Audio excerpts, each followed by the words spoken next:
ओ मनवा रे मनवा, तू किसका जतन करे, खुशी को पल में बासी करके दुखों को अपनावे।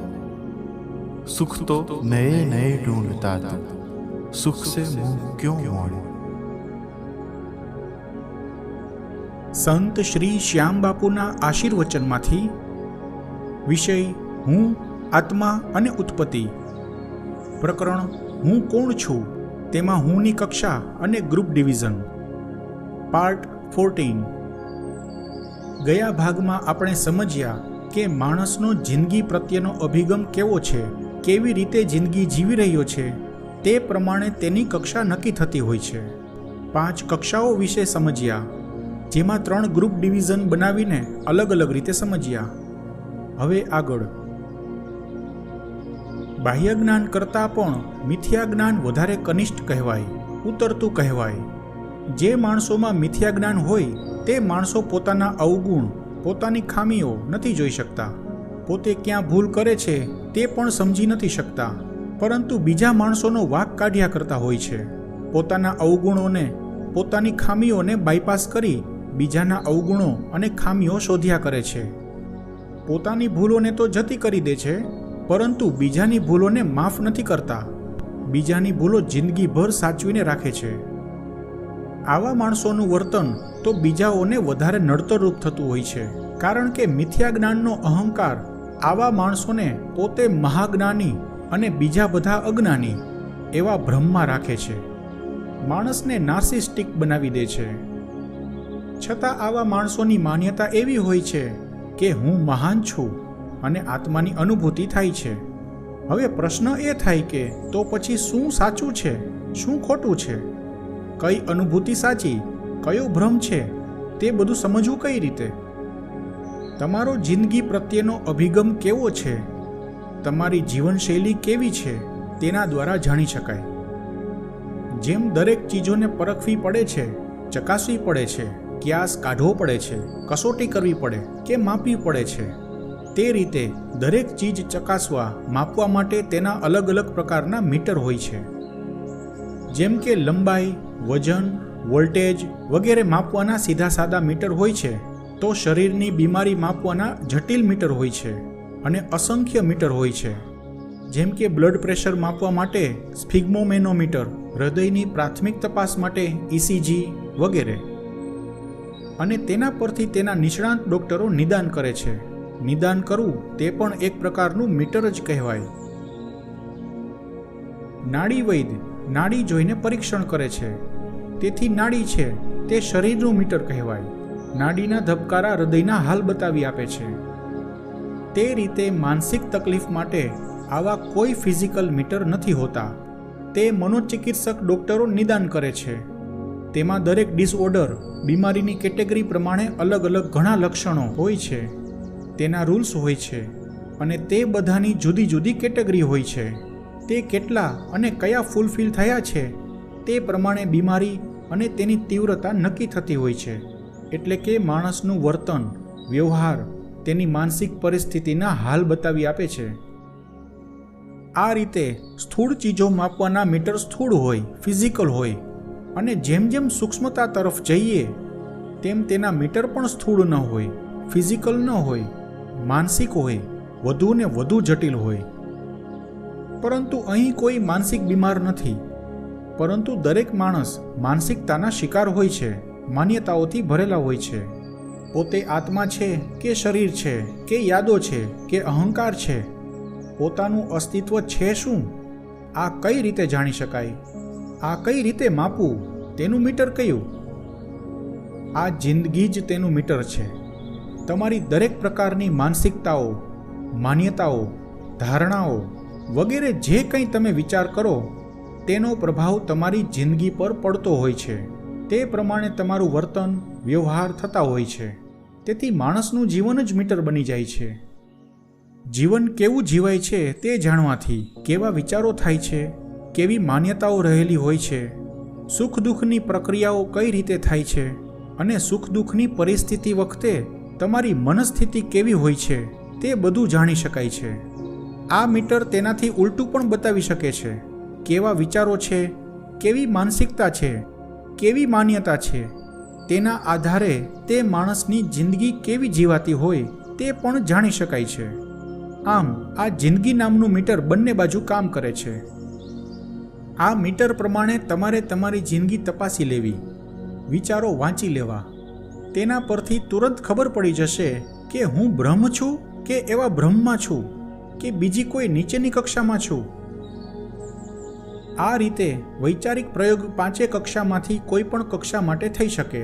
ગયા ભાગમાં જે 5 કક્ષાઓ લખી છે તે માણસ પોતાની જિંદગી કઈ રીતે જીવે છે તે પ્રમાણે કક્ષા નક્કી કરેલી છે. માણસની પોતાની માન્યતા પરથી કક્ષા નક્કી થતી નથી કે પોતાના કહેવા પ્રમાણે કક્ષા નક્કી નથી થતી. માણસની માન્યતા તો કોઈ પણ પ્રકારની હોઈ શકે છે. માણસ બોલે કંઈ અને કરે કંઈ. તેથી માન્યતા કે બોલવા પરથી કક્ષા નક્કી ન થાય. માણસ ખોટું બોલે છે કે ખોટું વિચારે છે એવું નથી, પરંતુ માણસ પોતાના જ માનસિક જગતને ઓળખતો નથી અને પોતાના વિચારો પર કાબૂ હોતો નથી. એટલે પોતાને જ ખબર હોતી નથી કે પોતાની કક્ષા કઈ છે.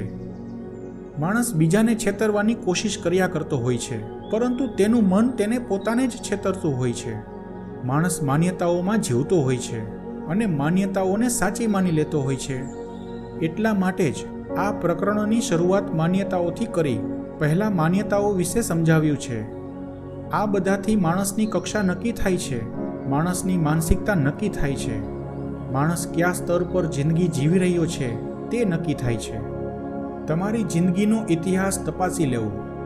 ક્યારે, કેવા સંજોગોમાં કેટલી પ્રગતિ કરી હતી, કેવા સંજોગોમાં કઈ પ્રકારના વિચારો ચાલતા હતા, કયા કારણોથી સફળતા મળેલી અને કયા કારણોથી નુકસાન થયેલું, કેવા સંજોગોમાં ઈશ્વર પ્રત્યે શ્રદ્ધા અડગ હતી અને કેવા સંજોગોમાં શ્રદ્ધા ડગી ગયેલી. આ બધું સમજવા માટે પોતાનું અવલોકન કરવું પડે. જાતે જ જાતને જોવી પડે, આત્મનિરીક્ષણ કરવું પડે, મનોમંથન કરવું પડે, ઇન્ટ્રોસ્પેક્શન કરવું પડે, ભ્રમ, અહંકાર, માન્યતાઓથી મુક્ત થઈ વિચારવું પડે. અને આ આત્મનિરીક્ષણ ક્યારે કરવાનું અને કેવી પરિસ્થિતિનું કરવાનું? જ્યારે જિંદગી પ્રતિકૂળ પરિસ્થિતિમાંથી પસાર થતી હોય, માનસિક જગત આત્યંતિક સ્તર પર પહોંચી ગયું હોય, ત્યારે અંતરના મનોભાવ બહાર આવતા હોય છે. ત્યારે તે મનોભાવનું અવલોકન કરવું પડે. ત્યારે સાચી ખબર પડે કે પોતે કયા સ્તર પર જીવન જીવી રહ્યો છે, પોતાની કક્ષા કઈ છે. એટલે કે મન અત્યંત આવેગમાં હોય, ઉત્તેજિત હોય, મન એક્સ્ટ્રીમ લેવલ પર હોય, પછી આ આવેગો અને ઉત્તેજના સારા પણ હોઈ શકે અને ખરાબ પણ હોઈ શકે.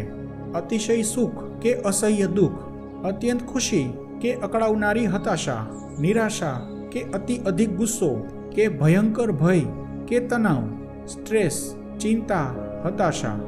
આ રીતે લાગણીના આવેગો, ઇમોશન્સના કારણે માનસિક જગત જ્યારે એક્સ્ટ્રીમ લેવલ પર હોય, પરાકાષ્ઠા પર હોય, ત્યારે તમે શું અનુભવ કરી રહ્યા છો એ મહત્વનું હોય છે.